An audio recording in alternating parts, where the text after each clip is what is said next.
We're going to call to order the Subcommittee on Communications and Technology for our hearing on health information technology harnessing wireless innovation. I want to welcome our witnesses and our participants in today's hearing.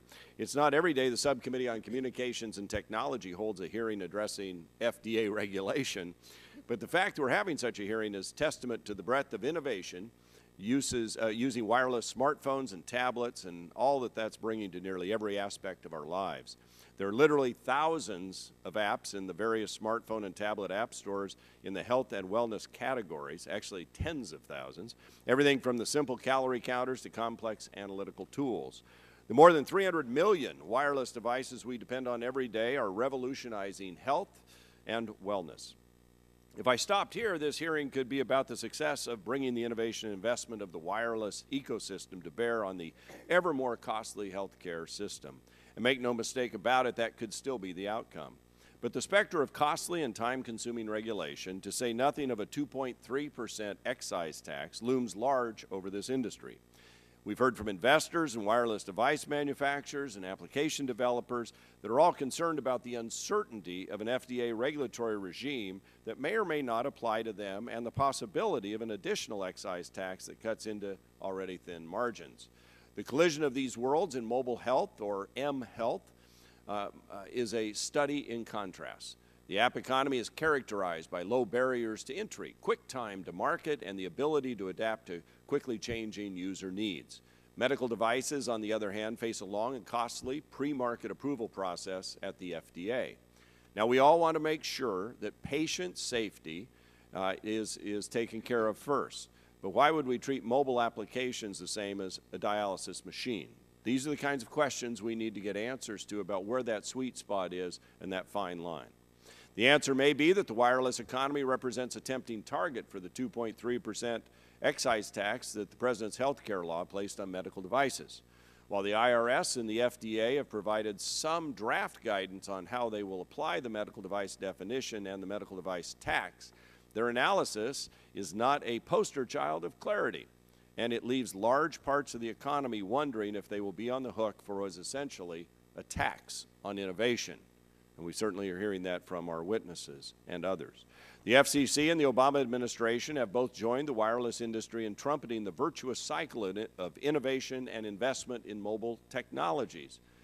Investment in wireless networks and devices creates opportunities for app developers to create new and innovative uses for wireless services, which in turn spurs further investment in network and devices.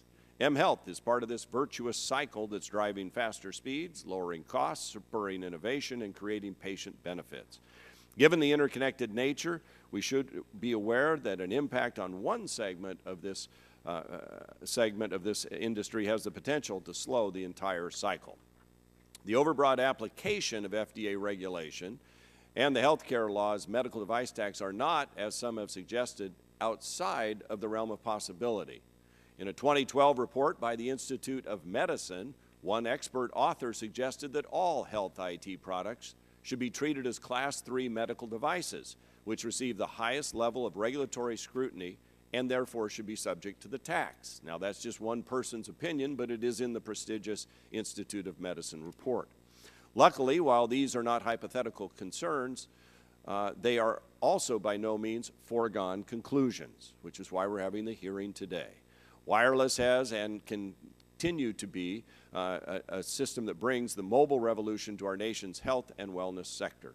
But we must ensure that as we bring the innovation of the wireless economy to health and wellness, that we not place unnecessary hurdles in the way of developers and investors that are fueling mHealth. So I want to thank our witnesses for being here, and I would now recognize the Vice Chair of the subcommittee, Mr. Latta. I thank the Chairman for yielding, and I also thank our distinguished panel for testifying today. The mobile application industry is a modern American economic success story. Just this year alone, mobile apps are projected to be a $25 billion industry. No one, at least no one in Washington, could have predicted the incredible growth and the extraordinary uses for these apps, particularly in the mobile health world. The health and wellness opportunities for mobile apps have great potential for our health care delivery system. I am concerned that the regulatory uncertainty coming from the FDA will discourage innovation and investment in mobile apps, and that Americans will lose out on potentially life-saving technology. This climate of regulatory uncertainty could also have adverse effects on the overall wireless ecosystem, which continues to drive economic growth in this country. Furthermore, I believe the medical device tax will be extremely detrimental to our economy. The potential application of the medical device tax to mobile apps will only further deter investment and development in the industry. Mr. Chairman, I look forward to our testimony today and to our witnesses, and I yield back. Thank the gentleman for his comments. We now recognize the ranking member of the subcommittee today, Ms. Matsui of California. Thank you, Mr. Chairman, and I'd like to thank the witnesses for being here today. Technology is changing healthcare as we know it. A smart spectrum policy that's driving wireless revolution is also transforming our healthcare sector. We're seeing the benefits of healthcare providers utilizing Wi-Fi and high-quality unlicensed spectrum to spur the development of next-generation patient care monitoring applications that could transmit patients' vital health data to their doctor or hospital. Whether it's monitoring diabetes, glucose levels, tracking blood pressure, or providing real-time hydration levels, the list goes on and on. We're seeing cloud technologies transforming health IT with the creation of select community health clouds forming in regions across the country, enabling hospitals to better treat patients while ensuring HIPAA-compliant transfers of secure medical information. It will only become more important as the mobile app economy continues to drive consumer demand for smartphone and tablets. The fact is, the ever-evolving app economy is helping to transform the healthcare sector, integrating science, medicine, and technology to provide individuals with real-time access to vital health information, much of which was previously unavailable outside of a hospital or doctor's office. House calls are becoming a thing of the past. Virtual checkups are becoming the new digital age house call. Doctors are using iPads to issue prescriptions and diagnose patients. Smartphones have created new paths of virtual interaction between doctors and patients. Texting your doctor has become a more common practice as more Americans, particularly our young people, are finding greater comfort and accessibility in communicating electronically with their doctors. The Affordable Care Act also has allowed the healthcare industry to become more innovative using technology. I believe we'll see a growing ecosystem of health IT innovation now the Affordable Care Act is here to stay. My home state of California has been a pioneer in ACA implementation. Our exchange, Covered California, has already begun using mobile devices to launch an online feature so consumers can estimate their monthly premiums and compare health care options. Physicians and hospitals in my district of Sacramento are using the exchange to improve their health IT capabilities. For example, the Live Health Online initiative already permits doctors to care for patients through a secure online visit using laptop webcams and ultimately through video-enabled tablets and smartphones, regardless of where the doctor and patient are located. With more than 50 million additional Americans expected to obtain health insurance this year due to the law, an efficient and effective health IT network is even more imperative. In order to realize the full potential of innovative health technologies, the regulatory environment must keep pace with rapidly changing technology. In 2011, the FDA released draft guidance to provide rules of the road for medical app developers, clarifying which medical apps would require its attention and which would not. I believe the draft guidance attempts to strike the appropriate balance between enabling innovative medical apps and ensuring patient safety, and I urge the agency to move forward expeditiously. Now, moving forward, I believe the FDA must be mindful of the fact that technology continues to evolve at a rapid pace and the need for them to provide clarity to the marketplace. Another way to foster greater innovation in the health sector is through creating a workable federal definition for telehealth services. I'm developing legislation to do just that.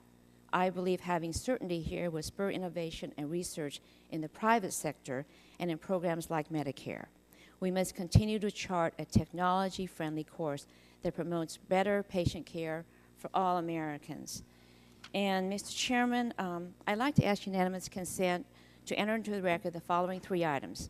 a report from the Center on Budget and Policy Priorities on the Medical Devices Excise Tax, a letter from SDI Diagnostics, a small medical device manufacturer, regarding FDA regulatory oversight of the medical device market, a study published in the peer-reviewed journal JAMA Dermatology, identifying risk and depending on smartphone apps for diagnoses. Without objection. Thank you, and I look forward to working with my colleagues to continue to promote health IT. Look forward to hearing from our witnesses today. Thank you. I yield back. Gentlelady yields back the balance for time. Chair now recognizes the gentlewoman from Tennessee, Ms. Blackburn, for 5 minutes. Thank you, Mr. Chairman, and I want to thank our witnesses for being here today. We are deeply appreciative that you all are here, and we're appreciative of what you're doing in the industry and in this space in which you're working. You know, I was stunned in doing some work on this and talking with some of the innovators in Nashville. 500,000 jobs are attributed to your sector. And you're one of the few areas where there's actually been some jobs growth since the misery that was there in 08 and 09. And, you know, when you look at mHealth, you're talking about a $27 billion industry within the next couple of years. So we thank you for this. Not only is it productive, and not only is there opportunity to profit from your innovations, there is the opportunity to encourage R&D and to provide better outcomes and better wellness and maintenance of effort in health, to expand the use of telemedicine and mobile health. And so hearing from you where you think we need to travel with this is going to be helpful, and it's going to be instructive as we look at this entire space for healthcare informatics and the opportunities that exist there. I think that, you know,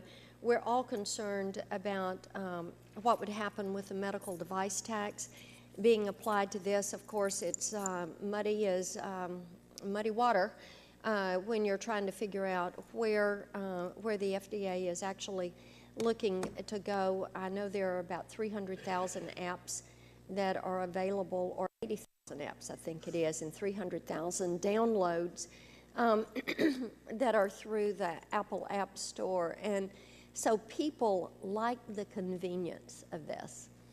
And we want to do what we can to make certain that it remains accessible and affordable and is not levied with a tax that is going to end up being a hindrance. So we appreciate your ability to make way for us in your schedules to be here. And Mr. Chairman, I yield back. Would the gentlelady yield? Thank you. I would just like to weigh in. The medical device tax is a very pernicious tax by itself. One of the problems I have is the gross nature. Taxing just gross versus obviously net after cost and expenses. I mean, it's where else but in Washington can you dream up such a bad tax provision, tax law.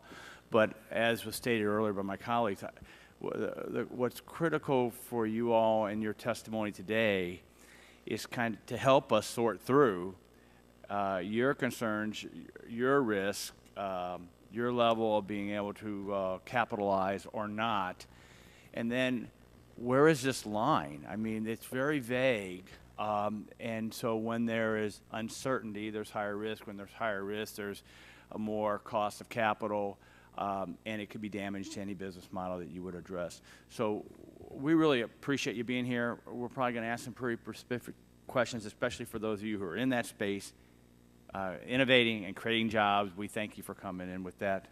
I go back to my for colleague. yielding back. Did Mr. Lance or one of my other colleagues want any of the remaining time? Okay, Mr. Chairman, I yield back. Gentlelady yields back. Chair now recognizes the former chairman of the committee, the gentleman from California, Mr. Waxman. Thank you, Mr. Chairman. This is a hearing to look at mobile medical applications. And this is the first of 3 hearings on this subject this week. The high-speed wireless broadband access is creating new opportunities and consumer services in nearly every segment of our economy, including healthcare. And mobile medical applications hold incredible promise for patients and healthcare providers, potentially reducing costs, improving healthcare delivery, and saving lives. That's why we made a significant investment in medical communications, because this is a really important area. We all want to see this exciting innovation continue. At the same time, we have to be cognizant of the need to protect patient safety. That's why the Food and Drug Administration has released a draft guidance regarding mobile medical applications. So their guidance says if it's a dietary tracking app or a reminder service for medical appointments, you certainly don't need FDA approval for that. But an app that purports to diagnose cancer, well, there ought to be some review and have regulatory scrutiny. Let me give an example. A group of dermatologists recently published a study of 4 apps that claim to be able to diagnose melanomas.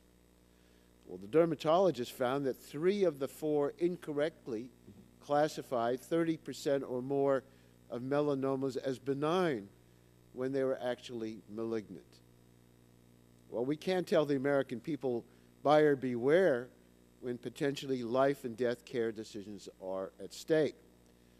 My Republican colleagues say that FDA is hoping to subject smartphones and tablets to the medical device tax. Well, that doesn't really hold up to scrutiny. I think they have their facts wrong. Allegations that ordinary smartphones and tablets could be subject to added red tape or new taxes under Obamacare are absolute myths. In fact, FDA's draft guidance specifically states that the agency does not intend to regulate distributors of mobile medical apps like the iTunes Store or the makers of smartphones or tablets like Apple. Smartphones and tablets are not listed with FDA as medical devices, so they're completely outside the scope of the medical device tax. Furthermore, it's my understanding that most mobile medical apps would also be exempt from the medical device tax because of the IRS, quote, retail exemption, end quote. This provision says that devices are exempt from the tax if they are regularly available for purchase and use by ordinary consumers, including over the internet, and if they are not primarily intended for use in a medical institution or are by a medical professional. So go back to the case of the dermatologists. Those apps would not be subject to the medical device tax, but they would be subject to FDA scrutiny to be sure that the patients are not being harmed. There are legitimate concerns we ought to examine. Instead of using today's hearing to invent new fallacies to attack the Affordable Care Act, we've already had a number of hearings this year on attacks on the Obamacare. Well, my Republican colleagues didn't like it. They all voted against it. They hoped the Supreme Court would have thrown it out. The Supreme Court upheld it. They hoped the election would have replaced the president so they could have repealed it. The electorate voted for President Obama. This is all going to go into effect at the end of this year to be fully in place by January of 2014. We've already seen a lot of improvements in health care by virtue of the Affordable Care Act. The Affordable Care Act is going to serve a very important purpose. It is not going to require mobile apps to be regulated or to be taxed. FDA released a draft guidance for mobile medical apps, and we should commend them for this action. Both industry and consumers would benefit from the clarity of final guidance. I hope that FDA is working expeditiously toward that goals. You have to make distinctions. You don't blur it all to serve a political point of view to attack the Affordable Care Act. We've got to look at the law, draw the distinctions, and make sure that the public is protected while innovation is still encouraged. And I think that we're looking to a lot of very important innovation, and we want to see that come into action. Thank you, Mr. Chairman. Yield back. Gentleman yields back the balance of his time. The chair would ask unanimous consent to enter into the record a letter from the CTIA CEO and former Representative Steve Largent raising concerns of the wireless industry, and a letter from Keith Brophy, CEO of IDAMED from Grand Rapids, Michigan. It's a medical app device developer, and also has concerns about the uncertainty, which is why we're having this hearing today. Without objection. Yeah. Mr. Chairman, I certainly have no objection. I just wanted to point out to the witnesses that there's another hearing going on, so I'll be back and forth, and I apologize for not being here the full time. No problem. Feel free to take the full time in the other hearing if you'd like. No, I'm just... We actually have a little fun together here, so it's fine. No, thank you. And we've got other members that are going to be coming and going. It's a good reminder because there is an Energy and Power subcommittee meeting as well. So with that, we welcome our witnesses. And I know Dr. Daggie's plane was a little delayed getting out of Boston. Apparently a little snow up there, but he has arrived, and so he'll be joining us momentarily. But we'll go ahead. And again, we thank you all for being here. I've read through your testimony. It's most helpful in our efforts to shine some light on this issue. So we're going to start with Mr. Robert Jarin, Senior Director of Government Affairs for Qualcomm. Mr. Jarin, we're delighted to have you here this morning and look forward to your testimony, sir. Thank you. Good morning, Chairman. Excuse me. Good morning, Chairman Walden, Ranking Member Matsui, and members of the subcommittee. First and foremost, I'd like to thank you for having me participate as a witness in today's hearing. I've worked in various capacities over the span of 2 decades, at times preparing others to sit before you. Today, I'm truly honored to be the one sitting here. I'll begin by starting with mobile technology. It is the largest platform in the history of mankind. The population of the world is approximately 7 billion people, and there are nearly 6.6 billion mobile connections.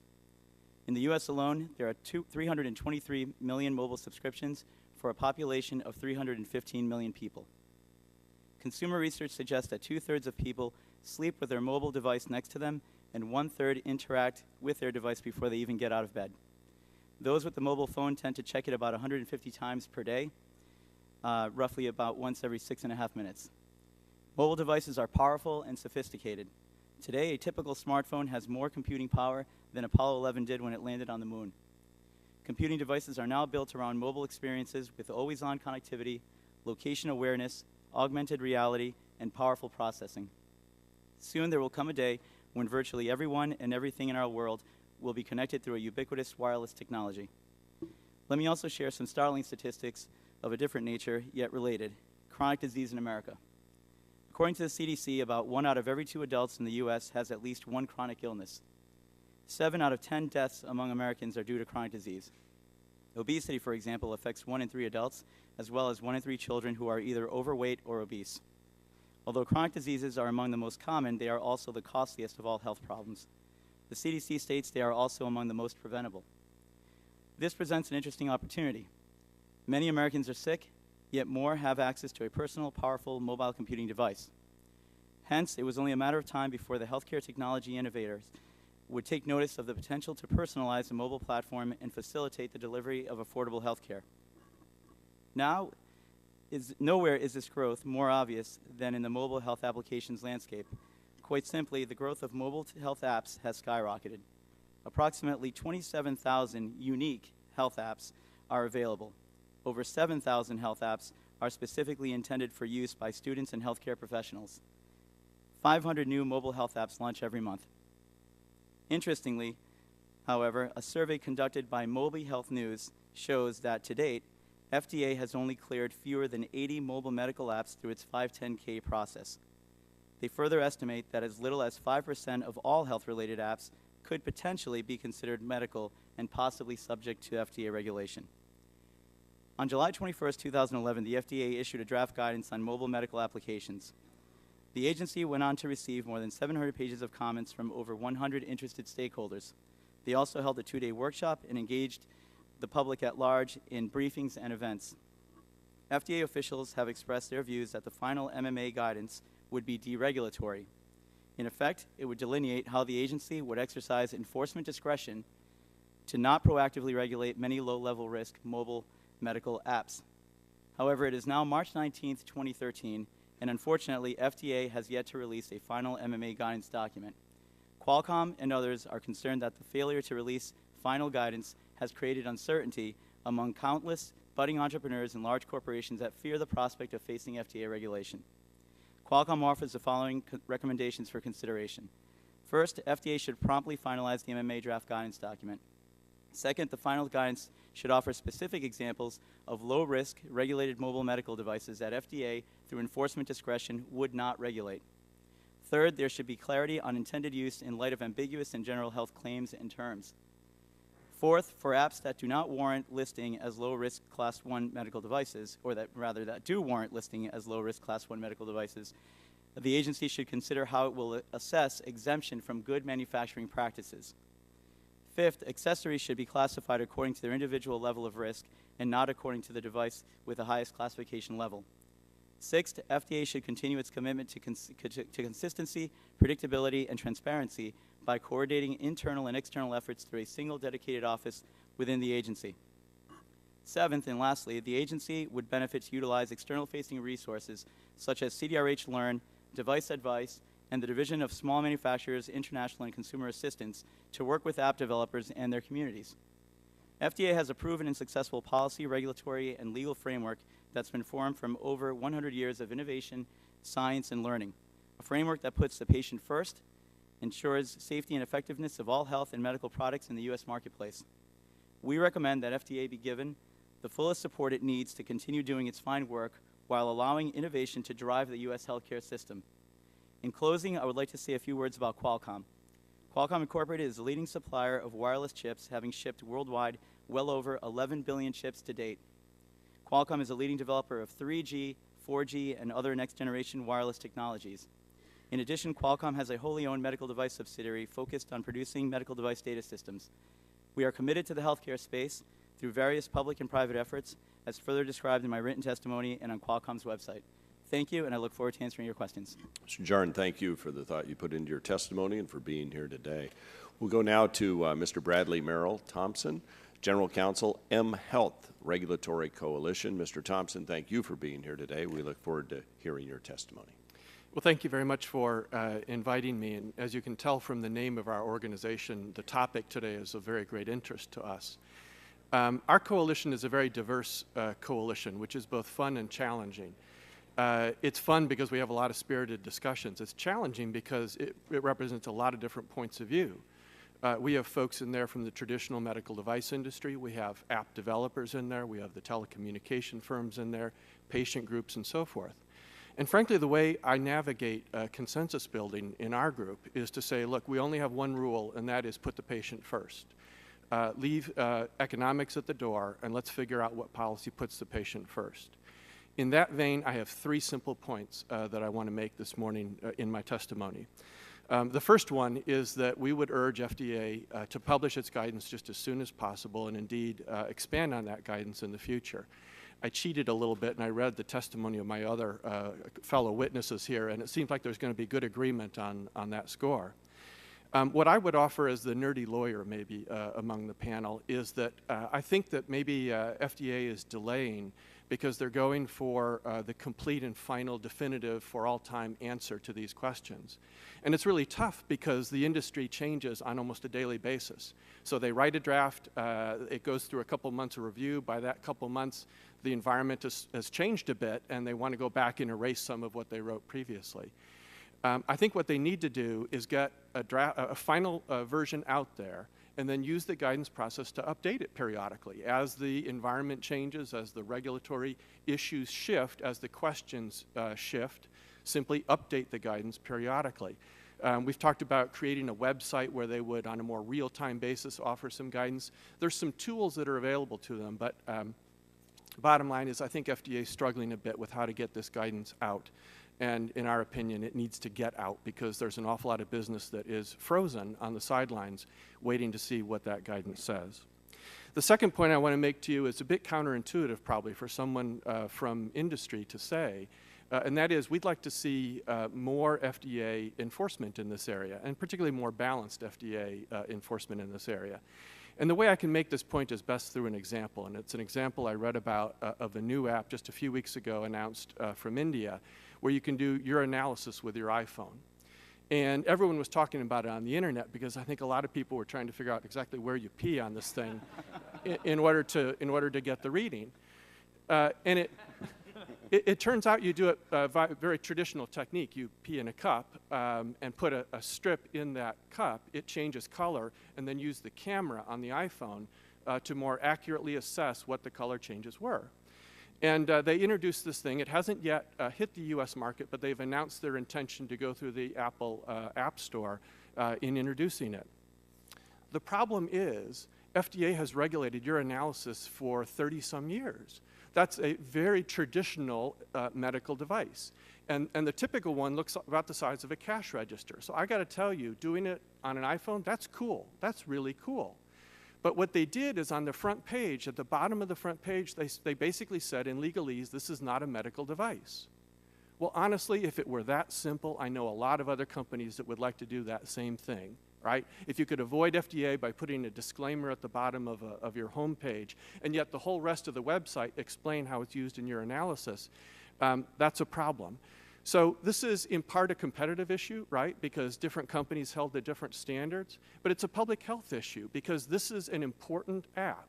And if it gets the urinalysis reading wrong, people with diabetes, people with serious conditions could be relying on that app. So either deregulate it, which would take an act of Congress, I believe, because it's clearly a medical device, or more evenly enforce the rules. The third and final point that I want to make is that we favor sticking with FDA as the regulator for both the traditional device industry and the less traditional M-Health area. There was a rumor circulating, and who knows where these start, but that people wanted to move mobile health regulation away from FDA. We couldn't support that. We couldn't support it because it would create two systems where if you do it on an iPhone, it's one system. If you do it on a cash register size machine, you have a completely different system. To us, that actually increases the uncertainty and the complexity and the confusion. And so we found that FDA has the knowledge that they need. This is a new technology. We're all learning the technology, but they have the public health knowledge in order to do this and to do it right. So we favor sticking with the agency. Those are the 3 points I wanted to make this morning, and I appreciate the time. Mr. Thompson, thank you for your testimony. We'll now go to Mr. Ben Choder, who's the Chief Executive Officer of Haptique, like Health App Boutique. Exactly. Haptique. Everybody with me now. All right, Mr. Choder, you're on. Good morning, Mr. Chairman Walden and Ranking Member Mitsui and members of the subcommittee. My name is Ben Choder, and I'm the CEO of Haptique. It's an honor to testify today on mobile health technology, which Haptique believes can change healthcare delivery system. My testimony addresses two important issues facing our industry. Will you make sure your microphone's on? Yeah, is that better? No. Is that better? There we go. All right. My testimony addresses two important issues facing our industry: questions around regulations and the applicability of medical device tax to mobile devices. Haptique is a mobile health solution company whose mission is to integrate mobile health into patient care in daily life. Haptique is owned and operated by GNYHA Ventures, a business arm of Greater New York Hospital Association. GNYHA has a robust family of companies to assist its members in addressing business and operational issues. Haptique, the newest member of the companies, was established in direct response to members' needs to develop comprehensive mobile health strategies to support clinicians, facilitate patient engagement, and improve their own operations. Haptique's principal offerings include individually branded, secure, multi-platform application stores for hospitals, physicians, and patients. Our MRX, it's our patent-pending technology that enables physicians to actually prescribe apps to their patients. A unique system of classifying apps in more than 300 categories. And our brand new private sector solution to a big problem, we've just launched our certification program for health apps. Haptique created these solutions to harness the unprecedented potential for mobile health technologies. Think about it, 87% of physicians use smartphones or tablets every day. 1 out of 5 smartphone users has at least one health app on it. There are over 40,000 health apps that exist on the market, and it is growing every day. And there is little to no barrier of entry for these apps. This has an incredible opportunity for innovation in healthcare, but comes with certain concerns, namely, how credible is this app for myself or for my patient? So who should monitor, mobile health industry? Clearly, the industry needs to balance three things: innovation, safety, and effectiveness. The FDA released its guidelines in 2011, which Mr. Jaron went over, and Haptique's belief is that the FDA is in the best position of any agency to regulate health apps because of its long-held expertise in assuring patient safety. But we have to say, from our point of view, the FDA has to release these guidelines sooner than later. It's about time that they come out. We don't believe that the FDA should regulate M-Health products that are not considered medical devices. The FDA's draft guidance addressed which mobile apps the FDA does not anticipate classifying as mobile apps for purpose of regulation. The industry is pleased that the FDA recognizes its own limits. Complementary to the FDA regulatory framework, Haptique, our company, has created a certification program with industry stakeholders to offer clinicians and patients a way to identify technically and validation of an app. Haptique developed a health app certification standard under the direction of a blue ribbon panel, and we're reviewing operability, privacy, security, and content. In the development of the standards, we consulted with key public-private sector organizations, the FDA, the FTC, the FCC, the ONC, the AMA, the AAMC, and many, many other organizations. This conducted the certification process. Again, Haptique is engaged, well-known security company to ensure operability, privacy, and security, and we are engaging specialists. So if it's a cardiology app, cardiologists should review the material. Apps that pass both the technical and testing content review were rewarded the Haptique certification seal. Our goal here is that the users will be reassured that a certified app delivers credible content, safeguards user data, and functions as described. I'd like to switch gears for a second and now talk about the medical device tax and how it relates to mobile health apps, since I know several members of the committee also care a great deal about this issue.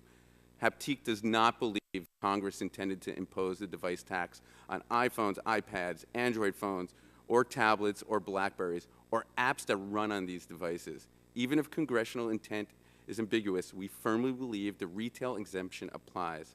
If the IRS wants to implement this tax on this technology, Congress needs to pass a law that specifically states the tax applies.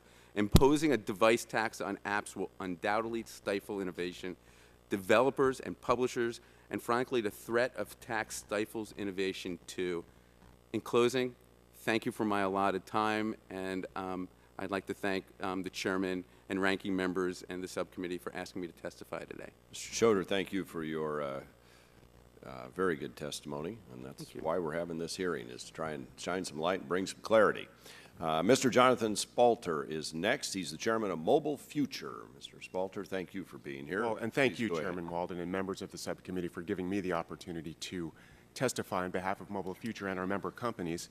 My name is Jonathan Spalter. I'm chairman of Mobile Future. We represent innovators across the wireless ecosystem. And I sit before you, I think, at a very, very hopeful time for our community. It's now believed by many scientists that there's already been a child born in the world who will live to 150 years old. What an exciting notion for our children and our grandchildren. These leaps and bounds in the quality and the quantity of our lives are in no small part due to the astounding progress we're all witnessing at the nexus that we're talking about today of healthcare and mobile innovation. This morning, I'd like to focus very practically my comments on what mobile innovators need from government to help us all advance our health. We know that the virtuous cycle of investment in the mobile ecosystem, from networks to devices to applications, provides an unparalleled foundation for health innovation.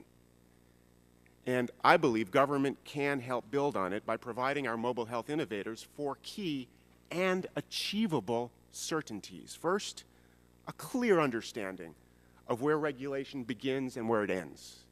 The Mobile Medical Act guidance now has been pending for 2 years.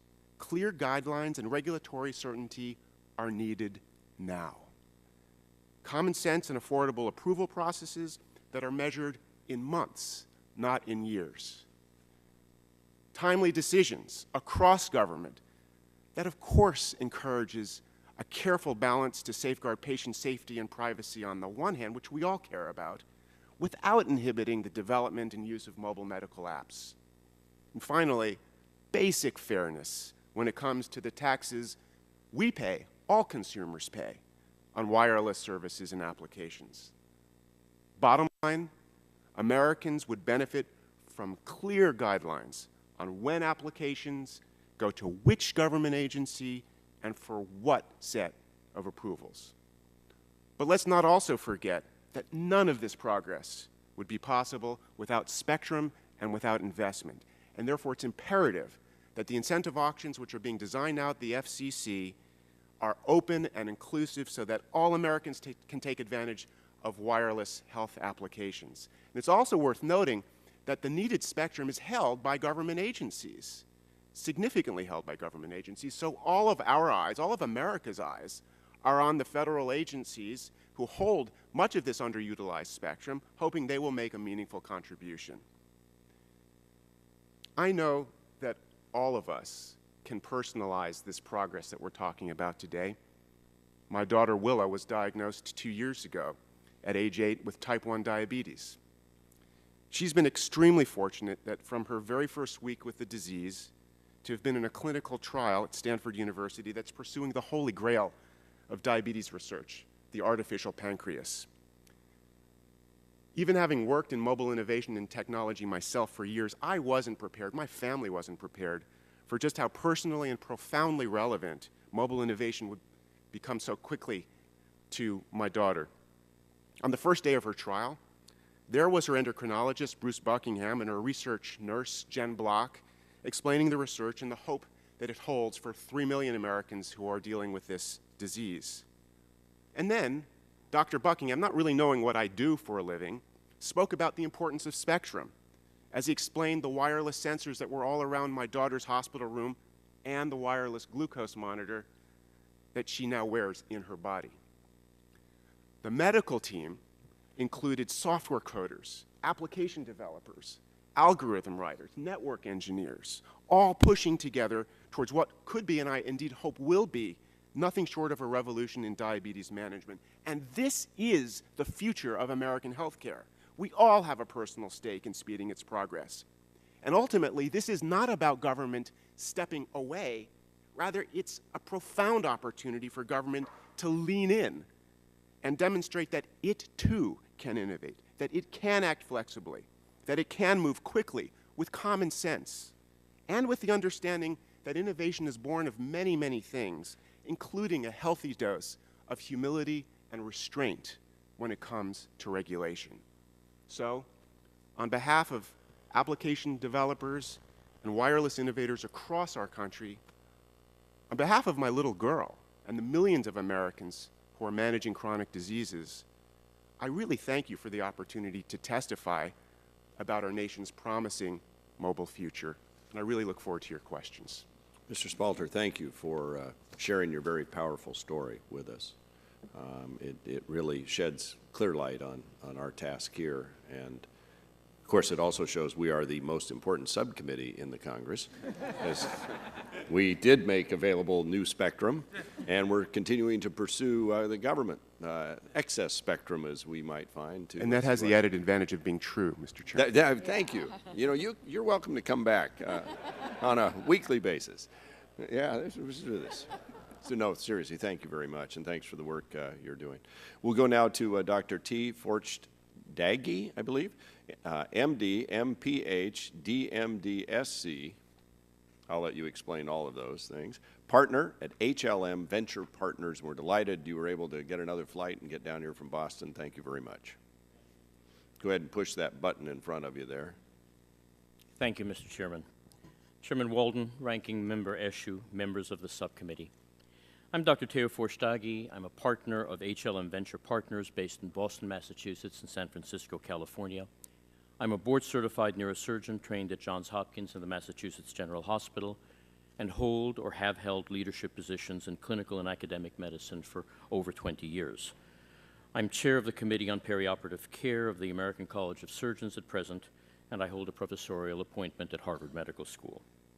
On behalf of HLM Venture Partners, the venture industry, and the entrepreneurial community, and also as a physician devoted to the betterment of health care. It's my privilege to testify before this committee on the subject of mobile medical applications, MMAs. Venture capitalists are committed to the funding of America's best and most innovative entrepreneurs. They work closely to transform breakthrough ideas into emerging growth companies that drive job creation and economic growth in the United States. One of the top priorities for healthcare and life science investors is to work and discover innovative solutions that address unmet medical needs, enhance healthcare outcomes, and lower overall healthcare costs, while preserving the safety and the quality of the American healthcare system. For investment to grow in the formative stages of emerging medical mobile applications, there need to be well-defined regulatory pathways to market. Uncertainties in the regulatory environment create significant risk for innovative companies and deter investment in many promising ideas. We believe that regulatory pathways should be risk-based, transparent, consistent, predictable, and above all, balance the problem of patient safety and its protection against innovation. I believe that medical mobile applications will prove to be a central, important, and potentially critical tool in optimizing communications among clinicians, and especially between clinicians and patients. Also, they will help broaden and sustain shared decision-making, which is a critical part of any type of healthcare reform. I believe that MMAs will prove invaluable for patient engagement and education.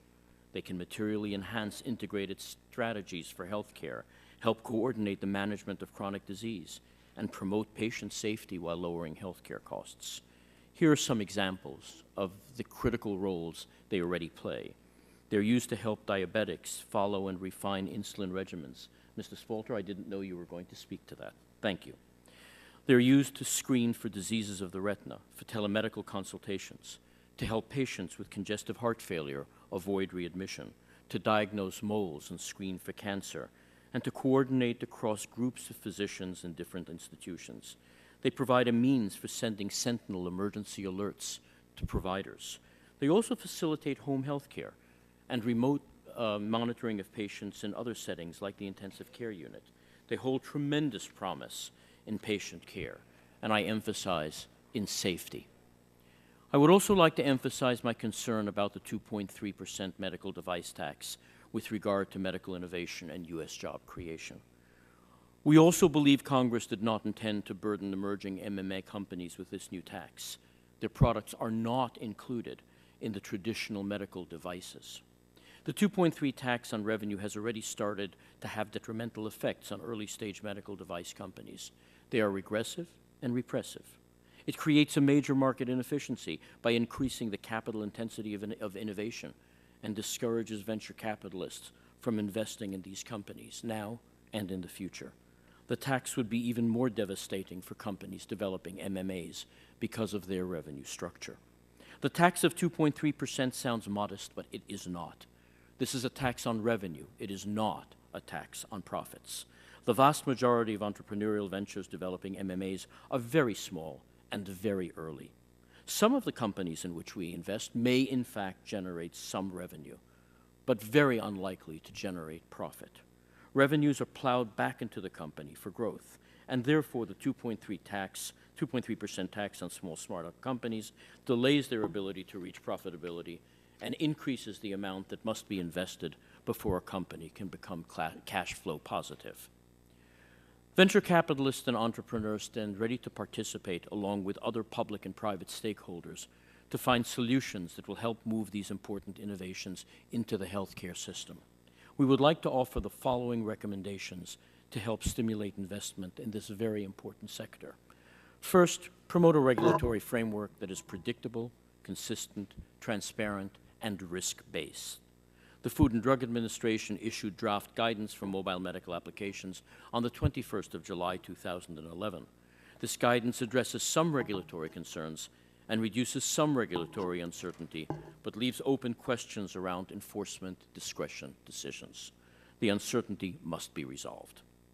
Second, the FDA and other stakeholders are encouraged to collaborate and formulate alternative oversight frameworks that meet the goals of patient safety in mobile medical applications, but also encourage and foster innovation and invention.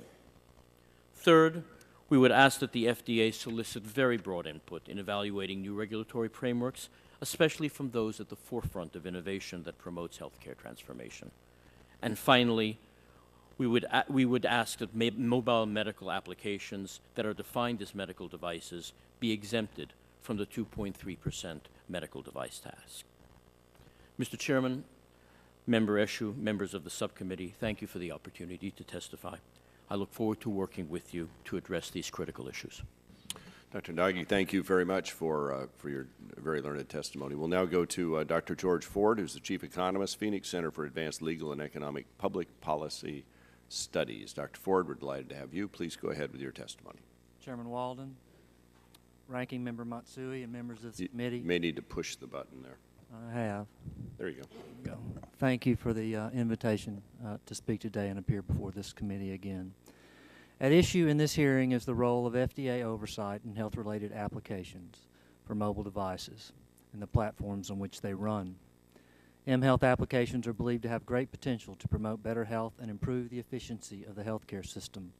mHealth can also help address the documented health disparities in lower income segments of the population where the provision of health services and treatment compliance can be challenging.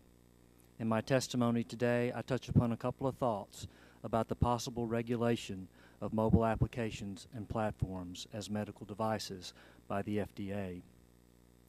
First, by its very nature, regulatory intervention into mHealth by the FDA will have direct implications for the nation's mobile communications industry. Mobile applications, mobile devices, and mobile networks are all part of the mobile communications ecosystem. In greater or lesser degree, to touch one is to touch them all. The United States mobile industry is a true American success story, and the mobile app economy is said to employ about 500,000 persons.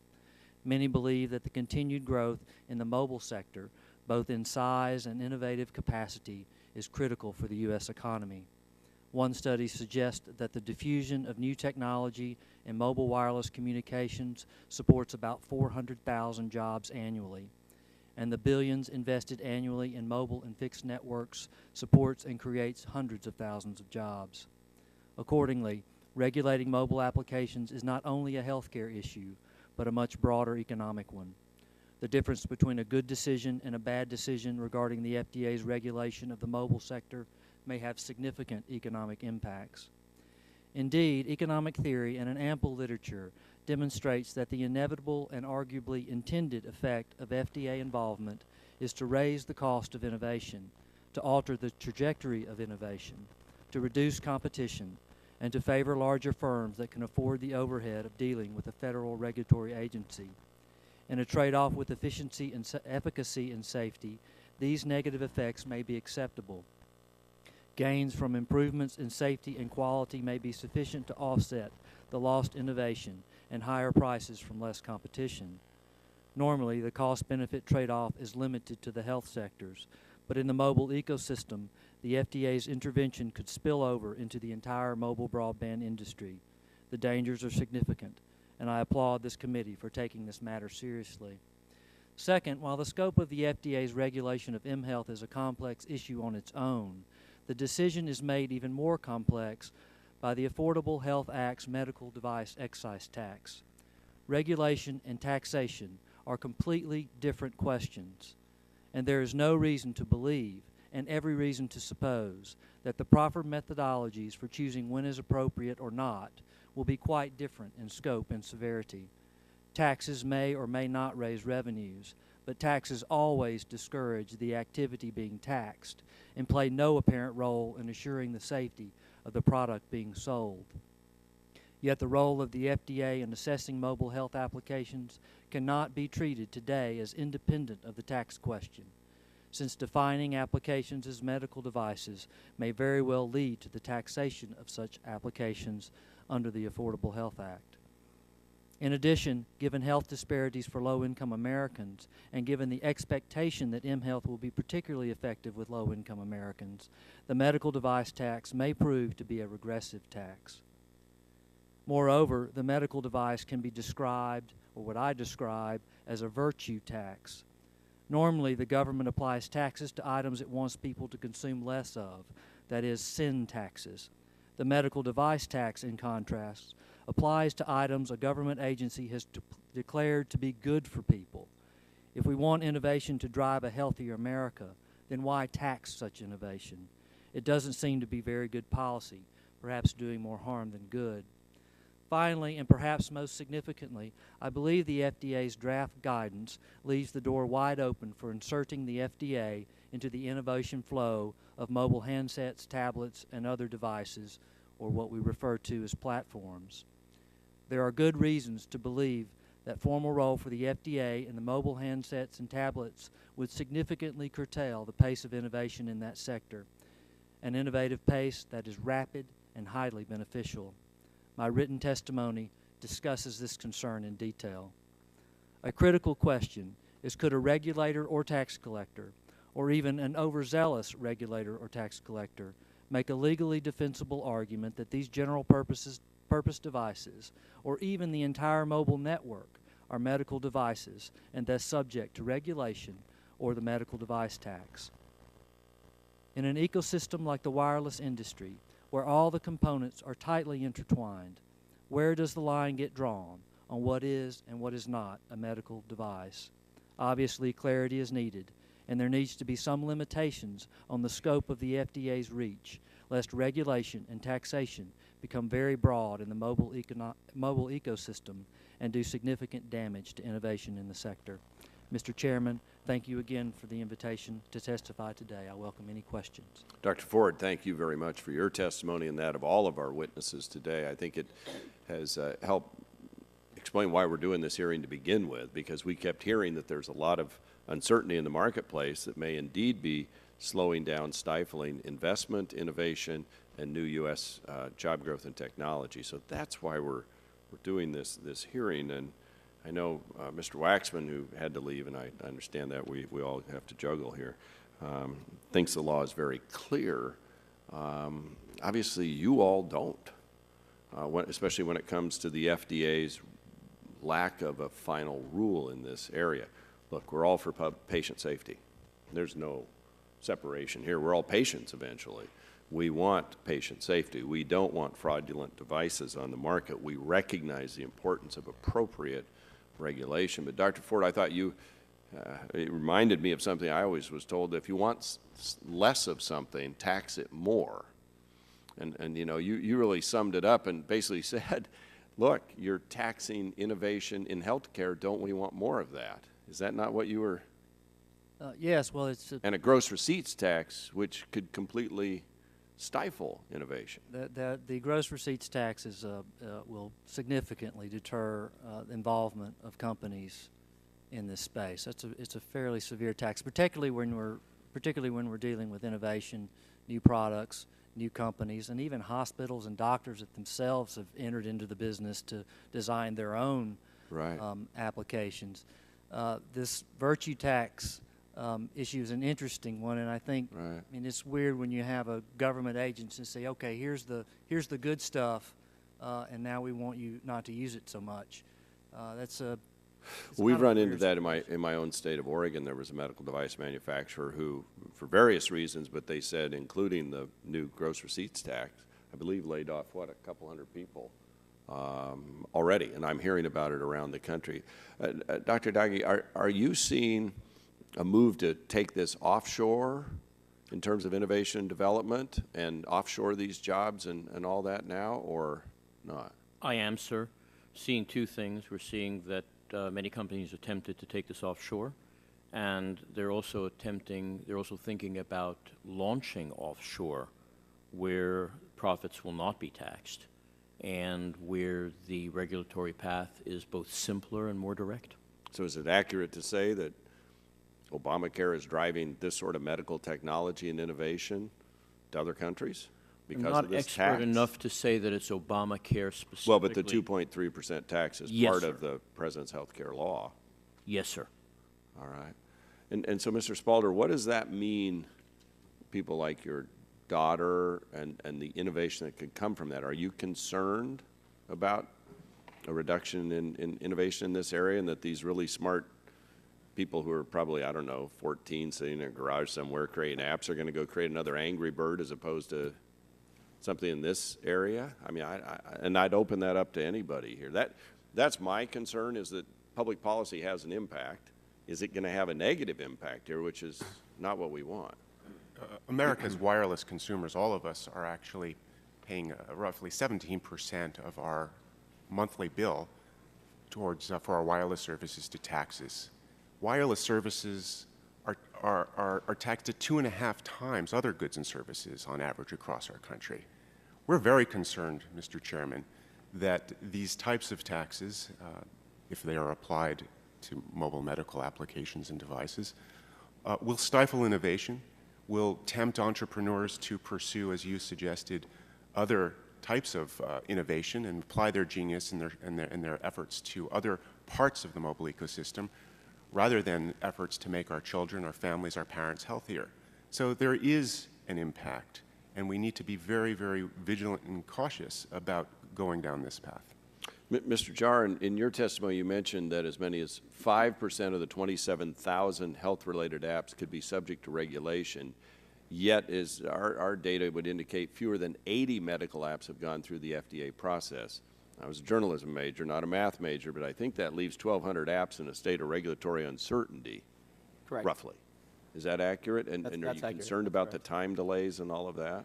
Yeah, we're very concerned about the fact that we haven't gotten any clear guidance. You know, the draft guidance document needs to be finalized, and we were hoping that through that finalized document, we would have a better understanding of whether or not these apps that are on the market should be regulated, or the agency will use their enforcement discretion to not regulate them. And that's a very important thing, because when you're talking about a device, a medical device will always be a medical device. It's up to the agency whether or not they're going to proactively regulate that medical device.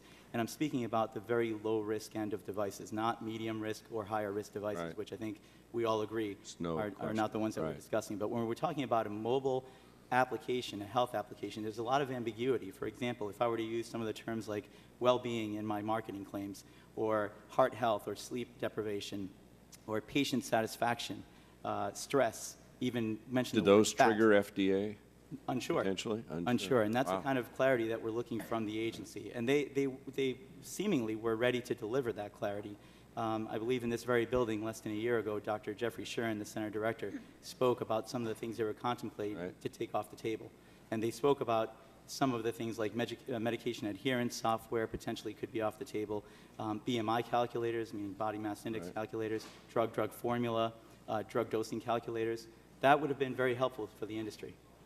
Okay. Can I add something? If you're real quick, because I'm over my time. But Well, we're hearing from developers and hospitals and docs that a lot of them are waiting on the sidelines until there's final, when are the guidelines going to come out? Is there going to be a tax, until they start developing in the space? And those are separate issues. Separate issues, but they're not going forward because they're waiting. Got it. All right. Thank you all. And I thank the courtesy of the committee we went over. But we'll turn now to Ms. Matsui for 5 minutes. Thank you, Mr. Chairman. Let me just go through this. You know, the Affordable Care Act was carefully drafted so that not add to the deficit, and imposes small taxes on a wide range of industries that will benefit from the expansion of health insurance coverage for nearly 30 million Americans under the reform. Now, one such levy is a 2.3% excise tax on medical devices. Now, let me just, without getting into the merits of the device tax, I'd like to ask some questions to clarify quickly the applicability to smartphones, tablets, and app stores. Mr. Thompson, is FDA proposing to regulate devices like smartphones and iPads or app stores like the iTunes Store?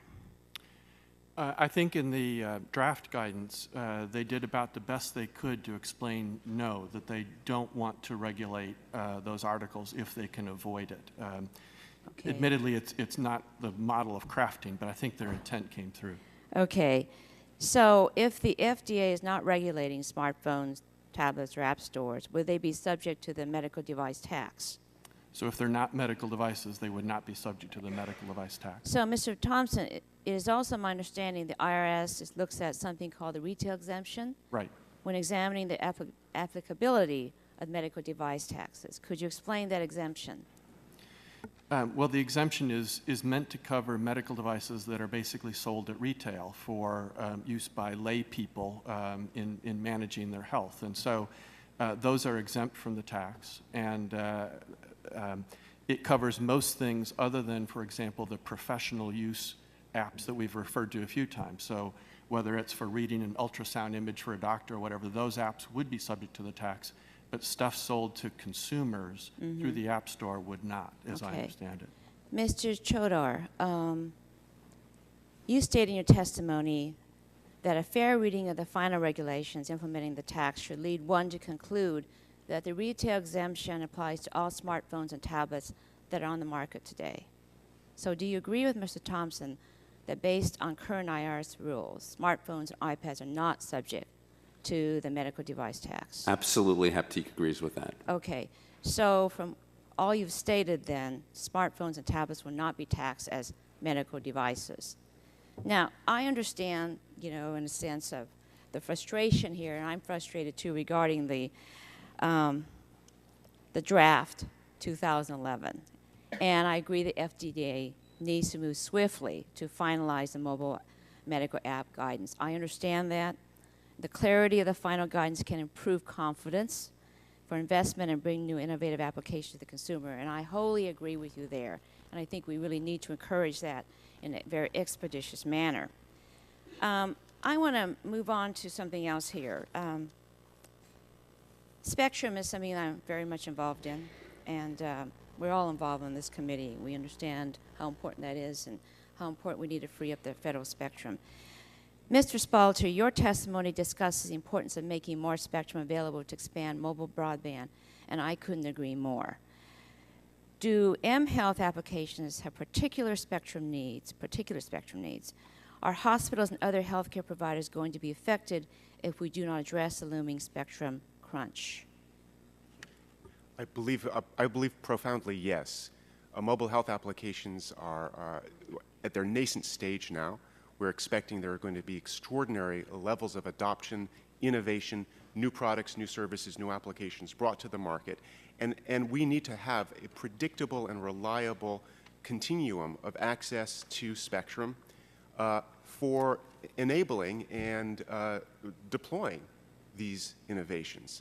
Similarly, for hospitals, patient communities, professional healthcare providers, the need for secure, reliable, profoundly strong, and scalable networks is only going to become more important. So and that's based on the availability of spectrum. Right, exactly. But the unlicensed spectrum is also necessary for you too, correct? For the innovation aspects of it. Both unlicensed and licensed spectrum are going to be critical to advancing the prospect and the promise of innovation in America's healthcare. So you think that this is going to be the future, and in essence, as fast as we can do this, the better it's going to be?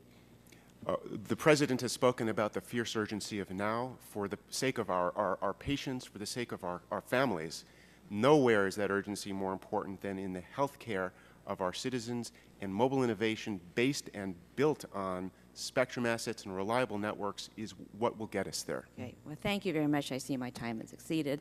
I yield back. Thank you. Thank you. I now turn to Vice Chairwoman Blackburn for her questions. Thank you, Madam Chairman, and thank you all again for being here with us. You know, listening to you all and listening to some of the questions, I think that we're kind of walking through a period of the what ifs. And some of the what ifs are, well, if it's light touch, if they stay out of our business, we're going to do this. And if it's over-regulating, talk to me. If the FDA says, you know, we're going to go after the device, you know, all of our mobile devices, as well as go after some of these 80,000 apps. What is that going to do? Because we're talking about a gross receipts tax, not a tax on your profits. So talk to me, if they go heavy-handed on this, does it stifle all the innovation? Does it shut it off? Anybody that wants to speak, raise your hand, and then I'll recognize you, and go right ahead. The problem is that there's a risk to developing any kind of a medical application or medical device. For investors to come in and to provide the investment capital, they have to see a reward. Sooner or later, reward is going to be based on profits, but in the early stages, it's going to be based on gross revenues. If you cut the gross revenues, first of all, you cut the valuations of the company. They become less valuable and less likely to be acquired. So then it's like anything else. The money is going to find an easier path. It will find an easier path. Okay, that's, I appreciate that. Anybody, anything else to add to that? No? Okay. I want to, Mr. Chodor, I think that probably you're the one to go to on this. I saw the National Coordinator's Patient Safety Action Plan, and of course, with all of your health information management systems, a lot of that work is done down in my district in Tennessee, and we appreciate that they're there. And I know that for the HIMSS members, many times with meaningful use, you've got the private certifications that are working in that space. Do you think a similar model would work for the mobile medical apps and have it go through that process as opposed to a more lengthy regulatory process? From Haptique's point of view, we don't think it would be the same, because when you take an app, as we were mentioning earlier today, where it takes a mole and takes a picture of it and it says, is it a melanoma or not, and someone's going to make a clinical decision based on an app, we believe that's something that should go in the hands of the FDA, an organization that has done that, and that should be done by, the government as opposed by private sector. Just like Haptique's certification program, we aren't covering apps that should be FDA. We think those apps, that are really making clinical decision should be regulated. Okay, anybody else want to add to that? No, nothing else. Okay, Mr. Jaron, the IOM recommendations, why did you suggest FDA move forward with its draft guidance? When did we suggest? We suggested when we offered comments to the agency back in October of 2011. The agency released their draft guidance document in July. They opened up a 90-day comment period, and I believe they accepted over 700 pages of comments from over 100 stakeholders in the industry and the public, et cetera. And we were one of those, meaning Qualcomm Incorporated. We submitted a document, which I actually appended to my written statement, so you will find it at the back of my written statement. Okay, then you and Mr. Thompson, let me ask you this. Do you think the FDA or Congress should set the policy on how we move forward with IMS regulation?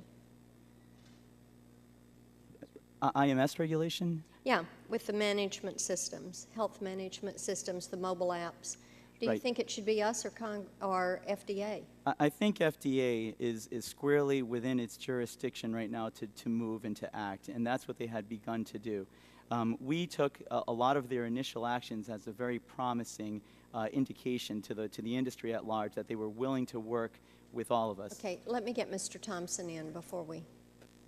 I agree with Mr. Jaron. I think FDA is taking a fairly measured look at health information technology and is trying to do, in some ways, the least that they can do in the hopes of allowing innovation to flourish as much as possible. So I'm optimistic. Now, having said that, I want to see the document, right? Yeah, kind of back to Dr. Doggy's point that, if the overreach is there, the money, the VC, the funding stops. Right. We need to see the document, but Thank that's you. the sentiment Go I'm back. getting.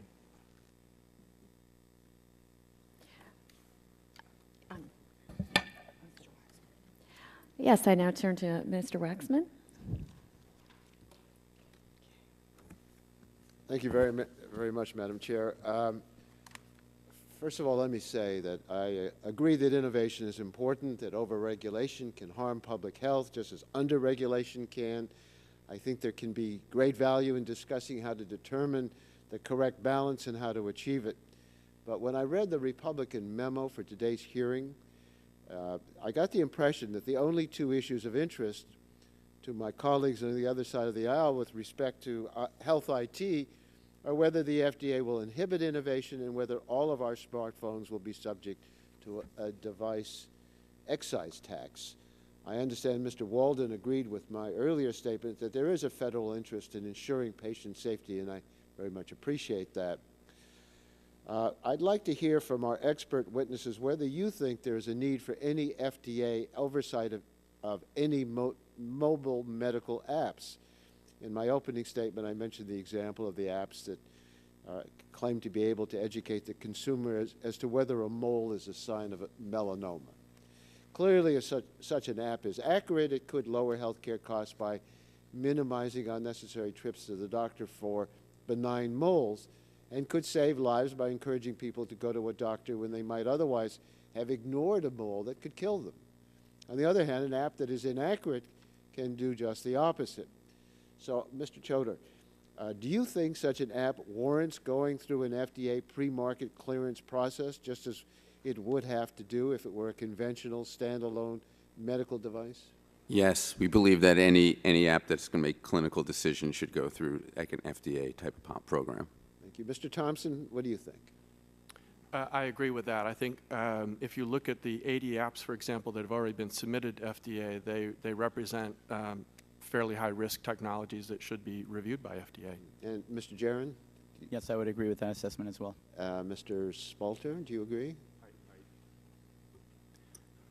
I do agree. I think that the important issue, in addition to whether there should be pre-approvals, is we also need to keep our eyes and our minds focused on the costs to application developers for going through those approval processes, the time it takes, and the importance of having a precedential document finally that will set forth the clear guidance and outline and suggest what the real balance is between assuring, as we need to, patient privacy and security at the same time of not inhibiting innovation. Okay, good points. Dr. Daghi, do you agree that there ought to be an FDA pre-market clearance for some of these devices? Absolutely. There's a balance between innovation and patient safety. Patient safety comes first, and the balance has to be there as well. And then Dr. Ford, do you agree or disagree? Sure, there's a balance that has to be maintained. I think it depends on perhaps what representations are made by particular applications, things like that. Okay. To Mr. Thompson, in Mr. Jaron's testimony, he stated that 500 new mobile health apps are being launched every month compared to 400 apps that were being launched every month just a year ago. Those statistics indicate to me that the mobile medical app industry is growing at a healthy rate.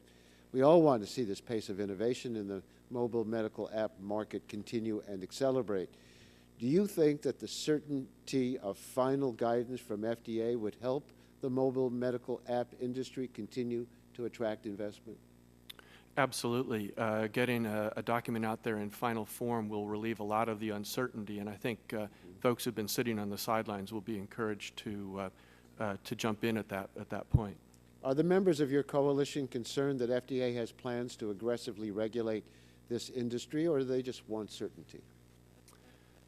It's a little bit of both, in all honesty. For the most part, we want certainty. We always live in some fear of overregulation, but we haven't seen any evidence of that. So as of right now, we feel pretty good about it. Good. Mr. Chodar, you discussed HOPTIQ's app certification program and the need for an objective validation process for mobile medical apps. Do you see HOPTIQ certification as a substitute for any and all regulation of mobile medical apps? Absolutely not. It's an add-on. And what types of mobile medical apps should be subject to FDA oversight? I think anything that's going to make a clinical decision, anything a doctor is going to use or a patient is going to use that can lead to surgery or a clinical decision. Do you believe an unfettered market creates incentives to ensure patient safety? And if not, who should step in to ensure patient safety? It's a great question. I think it's a combination. I mean, in that case, there's place for the government and the federal agencies to participate in that, and for the public. Of course, if a patient and a doctor can't trust the efficacy of a product, Right. it's not going to do much good. Exactly. Thank you very much. I yield back to my time. Thank you. I now turn to Mr. Latta for his questions. Well, thank you very much. And just following on, you know, I think that as Chairman Walden said earlier, we make sure that there's a clear line out there for patient safety. And we also agree that there's the need out there for FDA to ensure that patient safety, but we also have to make sure there's a clear line to make sure that those apps that are out there that need to be regulated and those that don't have to be delineated. And I think that's what we're hearing from our panel today. And I just want to, again, as I had mentioned earlier, thank you all for being here today, because again, I think it's an excellent panel and excellent information that we're receiving here today. And if I could just start, and it's Mr. Choder, make sure I pronounce that properly. You know, I'd like to go back to what you said a little bit earlier, you know, that saying that there's a clear need for the FDA to be reviewing these regs sooner or later. Would you want to just go into that a little bit? Well, you know, it's been, what was it, July 2011 that they came out with their draft guidelines. Comment period came back.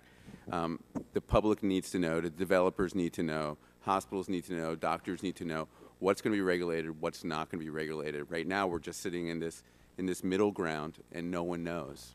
And I think that's the scariest part, because the longer it takes, more apps are going to be developed, and should they be FDA approved or shouldn't they be FDA approved, nobody knows. Well, let me go to Dr. Daghi. Yes, sir. And thanks very much for your effort. Many of us know what it's like to be on planes that are delayed or canceled, so we appreciate you making the effort to be here today. You know, just following on to that, when you're looking at on the venture capitalist side, if folks don't have that line out there knowing how fast these things are going to be approved, what's that going to do for folks wanting to invest into these apps into the future? It's going to increase the risk of investment, and venture capitalists will put their money elsewhere.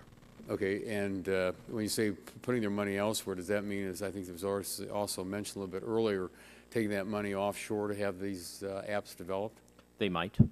And, you know, in your testimony, you were giving some numbers. How much money are we talking about, do you think, that these medical device apps would be bringing in for venture capitalists that they'd be investing into in a year's time? That's a hard number to get a hold of right now, because there are a number of things that may or may not be medical apps. We don't know whether the extension, for example, of patient engagement is a communication or whether it's a medical device. But probably, I'm sure we're talking about hundreds of millions of dollars, but I can't give you a specific number at this point. Well, you know, following up a little bit, when you were just talking about folks wanting to make an investment in this, what about when they have to look at that 2.3% medical device tax, and they have to add that into the equation? What's that do to an investor? If 2.3% is taken off the top, you have a regressive and repressive tax that's going to tell the venture capitalist the return that you can get investing in this area will be curtailed at the very early stage, at the very vulnerable stage of company development. That's the fear. The risk increases.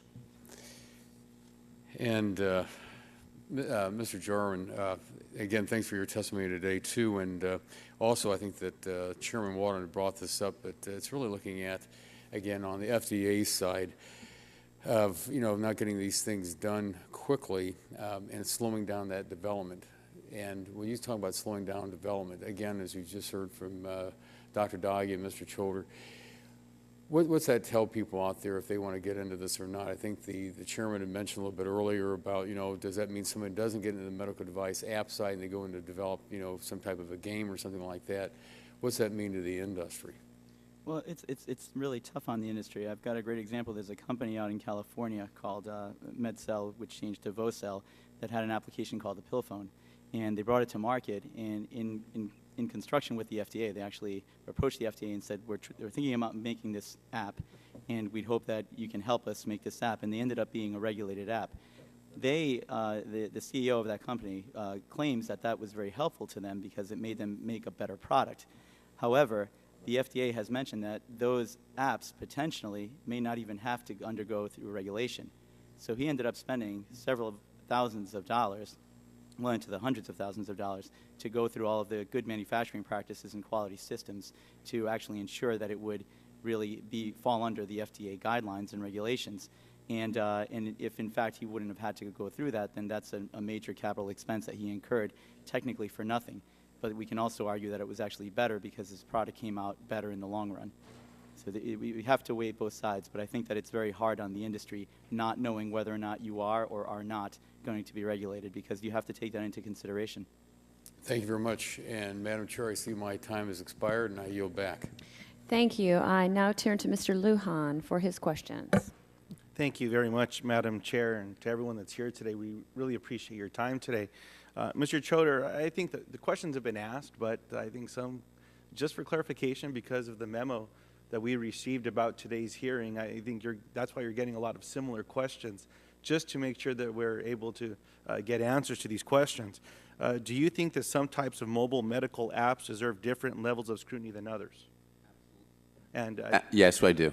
And is there anyone on the panel that disagrees with that? I don't hear anyone. That's good to hear. For example, some apps might not need any pre-market oversight, as you've described. For some apps, consumers and health professionals might expect a version of a voluntary good housekeeping seal that is adequate, like your organization is providing, and some apps might warrant a little more mandatory federal oversight. Do you think the FDA's draft guidance recognizes these distinctions? I think they do. We can't wait to see the final guidelines. Well, and I appreciate the testimony today, because one area where I've seen agreement by the entire committee today is that we want to push the FDA. We want the certainty associated with this document to be put into final form, so that way we're able to move on and work together. With that being said, Mr. Thompson, you mentioned in your testimony that there's already 40,000 apps available on smartphones and tablets under the broad mHealth category, and we saw them double just last year. Have you seen any slowdown in mHealth innovation since the passage of the Affordable Care Act? I haven't seen any slowdown. I'm not in the best position. I think actually Mr. Jaron follows those statistics better than I do, but in my impression is that it's growing quite rapidly. With that being said, Mr. Jaron, have you seen a slowdown? No, no slowdown at all. As a matter of fact, it's almost like a hockey stick. 2 years ago, when I formed our comments to the agency, I believe that the figures I was using were about 13,000 apps in one of the app stores and 10,000 in the other, and those were not unique apps. When you hear the current statistics of 40,000 apps, I think it's even higher. It might be actually 45,000 apps, but some of those are the same company, just different types of the same app in essence, so you can't really count them as unique. My understanding from Moby Health News, which is one of the sources for the industry right now, is that there are 27,000 unique apps, so in 2 years it's basically doubled, and that's just unique apps. So I see no slowdown at all. I think that this is a very dynamic, vibrant space. I appreciate that, Mr. Jaron. And the memo that we received today said that the Food and Drug Administration could potentially classify smartphones and tablets that run the apps as medical devices. I think that's one of the reasons that we're here today. And when you look at the FFDCA Section 201H, it states that if a device addresses the diagnosis of a disease or other conditions, or in the cure, mitigation, treatment, or prevention of disease, that it could be subject to one of these classifications. I just bought these really great pair of Nikes that have this little chip in them that communicate to my phone. So do we need to provide clarification that that shoe is not going to be classified as a medical device? You speaking to me, sir? Yes. Mr. Chairman? No, because that's a general health and fitness type of device. They're not. I appreciate that, and that's the point that I wanted to make today. Is when I ride my mountain bike and I have a Bluetooth connection to it, and it sends some information to me. My doctor said, Ben, you've gotten a little bit chubby since you've gotten to Congress. You need to start watching what you're eating. You need to start running a little bit more. And so these other devices that are communicating to my mobile device, I think what's been clear today is that there's no evidence, even in what the FDA has put out, when we talk about a difference between component manufacturers and device manufacturers, that there's a concern there. But we can all agree again that we need to push the FDA together. And lastly, Madam Chair, as my time expires, I hope that there's agreement with the committee and we work with the chairman and ranking member Waxman that we put as much pressure as we can on the FDA to get this document out. That I heard a lot of concerns from my Republican colleagues about the 2.3% tax. And I completely hear their opposition to this. I'm hoping that they can join me in voting against the Paul Ryan budget this week, because the Republican budget released last week relies on the revenue generated by the medical device excise tax to achieve its revenue targets. So look, there's some ways to talk about this today and some ways to show opposition, but when it's included in the blueprints associated with the future of what we're looking at here, There has to be a better way to do this. The only good thing I can say today, Madam Chair, is that I think we've seen some clear agreement in this area. And just one last thing, when we talk about the apps, even on the startup companies and the concerns associated with the 2.3% excise tax that was included in the Affordable Care Act, there's one other thing, that startups making retail mobile applications have an explicit retail exemption in the law that excludes these types of apps along with products like contact lenses and hearing aids. That's the truth. So we as members of Congress also need to be careful with how we create uncertainty when we're out saying things that sometimes mislead the public, and I hope that we can work together and make sure I can join with some of my friends and use those new Nike shoes and go for a little jog. Thanks, Madam Chair. Thank you, Mr. Lujan. And I would like to say, as far as clarity and factual information, the Ryan budget does not, in fact, do that. I now turn to Mr. Shimkus.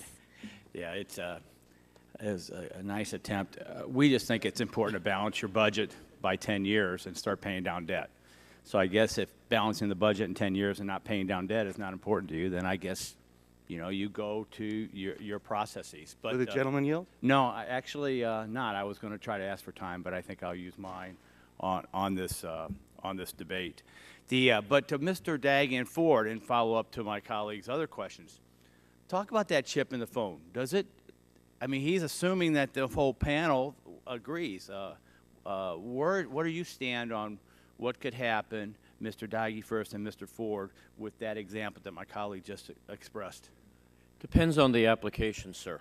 If you have, for example, chips in shoes that can be used for a runner but can also be used to look at a child with cerebral palsy and use it to treat them. My colleague's not paying attention to your answer, and since I would hope that he would do that. Go ahead. If the same chip can have multiple applications, and traditionally the FDA has regulated applications and claims as well as devices themselves. So the safety piece of it and the efficacy is one part. The second part is the application.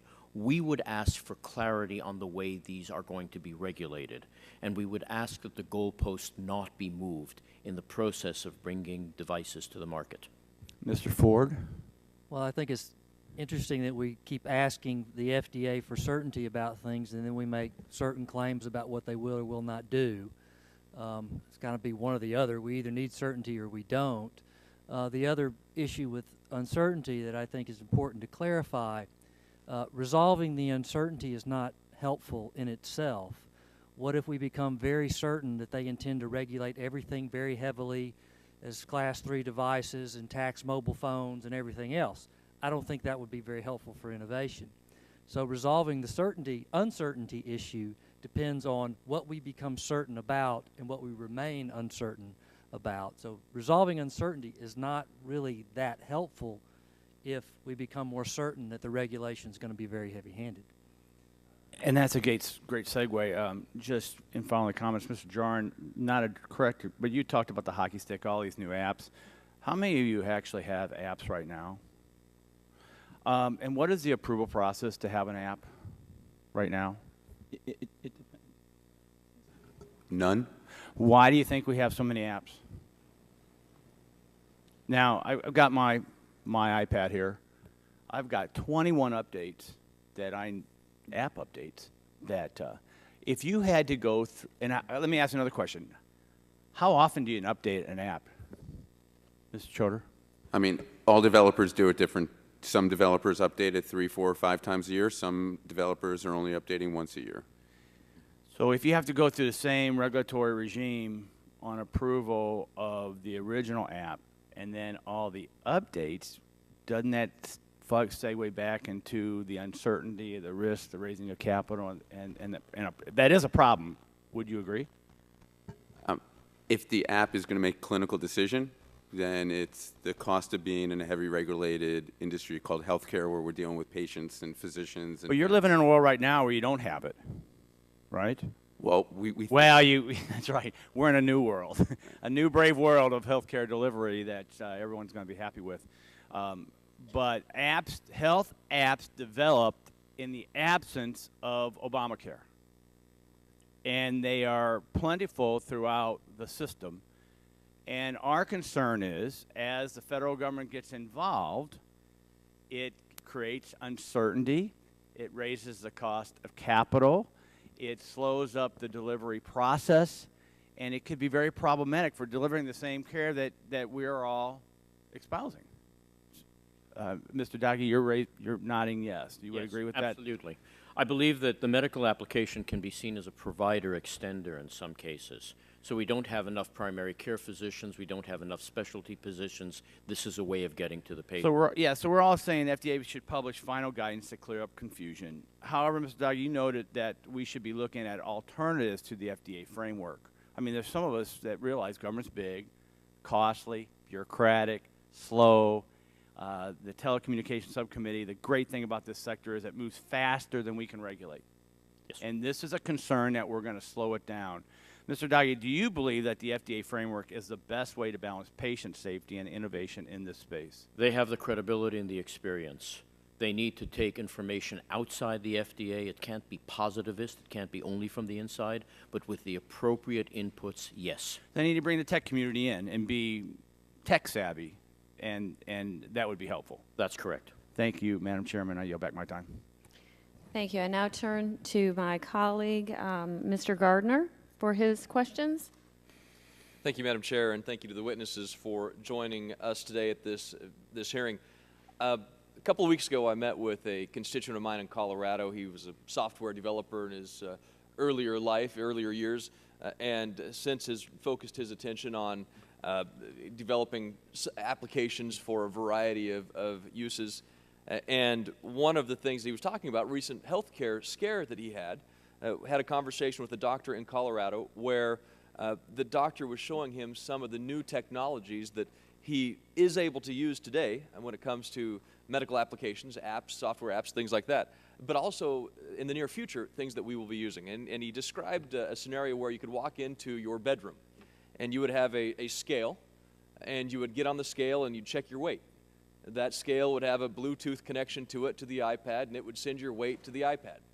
And then you could actually use the iPad for as little as $100, I think you said, with a device that was attached to it where you could check your blood pressure, your heartbeat, your heart rate, oxygen levels, and that would collect it out through the iPad as well. There may be some other things in the room that you could have that would also check your health status. And then that would send it through Bluetooth to the iPad. It would collect it and then send it directly to the doctor's office. At what point then are any of those things an app that could be subject to regulation, subject to a device tax? Would the scale qualify at that point as a device? Mr. Jaron? The scale would qualify as a device if it's a medical device, if that's the intended use of the device. There are medical grade weight scales and there are non-medical grade weight scales on the market. So, but just if you had a scale that was attached to Bluetooth, then that scale would become a regulated medical device. Not necessarily. It happens to, you need the intended use from the manufacturer. So the intended use would be just you go buy a scale, and the intended use is to check your weight. That's what a scale is. That weight then gets sent. Is that a medical device? Not necessarily. It depends, again, on the intended use by the manufacturer. So not necessarily, but it could be. Correct. It could be. Okay, so there's no clarity there. Well, what we would need is more information about what the manufacturer intends with Well, that weight it's scale. intended, it's a scale. It's intended to check your weight. But there are some scales that are just for informational purposes, and there are others that are Well, all intended scales are medical for informational purposes. Correct, but some make medical claims, and if that A scale medical claim as in you weigh 150 pounds, which weigh clearly I do not. pounds, but this could be used for medicine. So, but aren't scales used for medicine? Not all. Well, why would you check your weight then? For informational purposes, you want to lose. For informational purposes, so it's like reading the description of a coloring box. This is red, this is blue, this is yellow. That has nothing to do with the color, it just is information. It's information. That makes no sense to me. A scale is used to check your weight. Dr. Daggy, at what point does everything in your room then, the Bluetooth connection, the iPad, could it check your oxygen level? Is the scale a medical device subject to a tax? You're 72 years old, you've just come out of the hospital with congestive heart failure. If your weight goes up 6 pounds, you may be about to go back into the hospital with another cycle of congestive heart failure. That scale has to be sufficiently accurate and precise to be able to adjust your medications, and at that point it becomes a medical device. If you put a penny in a scale at an arcade, that's not a medical device. Okay. So is there clarity, though, of whether the iPad at that point that collects the information from the scale? Depends on whether the iPad has a built-in algorithm that does something with the information. It's not only the data, it's converting the data into usable information and how that information will be used. So I'm hearing from several of the panelists that it depends, it may be, it might be, it could be, depends on the, to me that's not clarity. To me that means that you have an entire room of iPhones, iPads, BlackBerries that communicate with each other, but it just depends on whether or not something is used for its intended purpose, and that doesn't sound. Dr. Daggy, is there the clarity that we need in this field to ensure innovation? We do not have the necessary clarity. And Mr. Jaron, would you agree with that at that point? It depends. It depends. That's not. It depends is not clarity. I mean, if it depends, that doesn't seem to me to give you the kind of certainty in innovation and funding There's the kind of medical innovations that we're seeking. There's insufficient clarity with low-risk medical devices, or low-risk devices.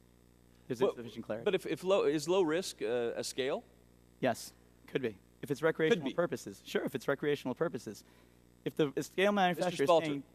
Mr. Spalter, so I mean, is there sufficient clarity in this realm to know that there's the innovation can continue unfettered?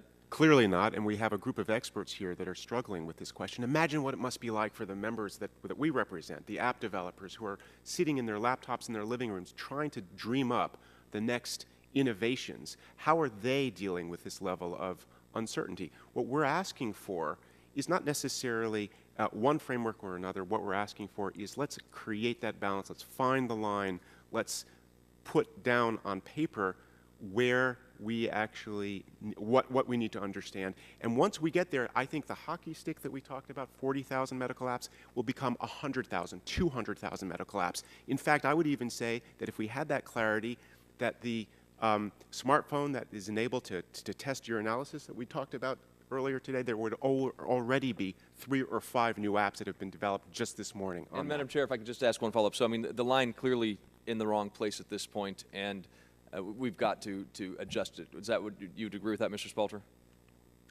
I believe that we need clarity, yes. Dr. Daggy? Yes, sir. Thank you.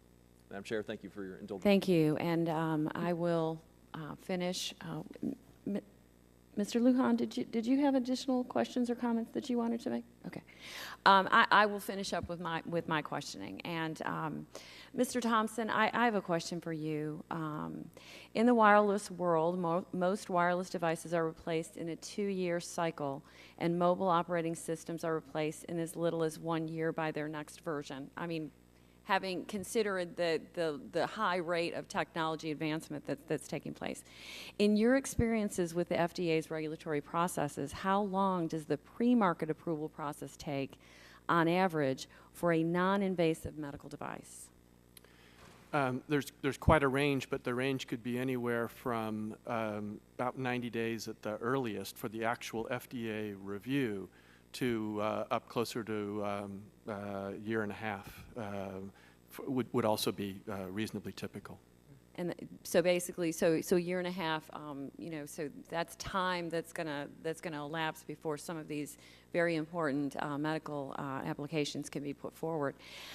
I would just like to finish up by asking all of you to respond to a couple of questions. Yes or no or unclear. I would like the response. I think one of the things that this very important subcommittee hearing has really brought to light is, one, we all care about patient safety and we want to practice appropriately.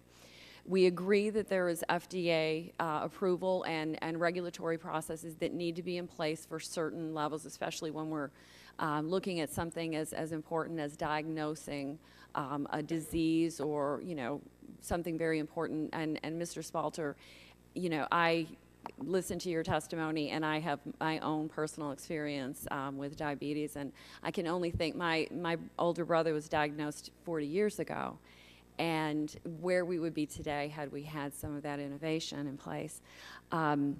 So if we're adhering to all of these things, the other area that I think we all have agreement on, and this is one where I would like to start to get a yes, no, or unclear answer, is do you all agree that it is still unclear where we are with what is a medical device?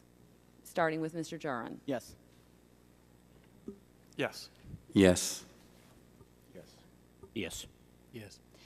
The other question that I have for you is this.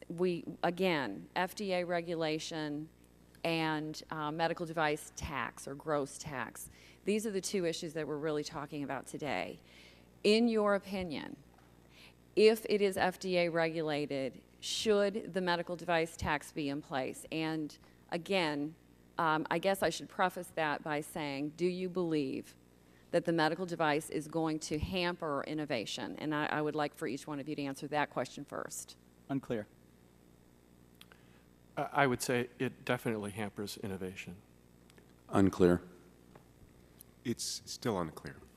Definitely yes. The tax will hamper innovation. In your opinion, then, my last question, if FDA regulation is in place, and certainly, you know, we've seen the need for FDA regulation. I mean, you know, I'm a nurse. I get it. We need to make sure we're practicing safely and best practices are being adhered to. Do you believe if the FDA regulation is in place that a medical device tax for such a product should be in place as well? Unclear. We oppose the tax. Unclear. Unclear. Separate the tax from the regulation. Two completely different questions. Thank you very much. I truly appreciate the testimony that all of you have given here today. This really opens up that door on this discussion that we really need to have as to whether or not this medical device tax is something we need to move forward with, and of course, all important FDA regulations. So thank you very much. Thank you. Thank you. This committee is adjourned.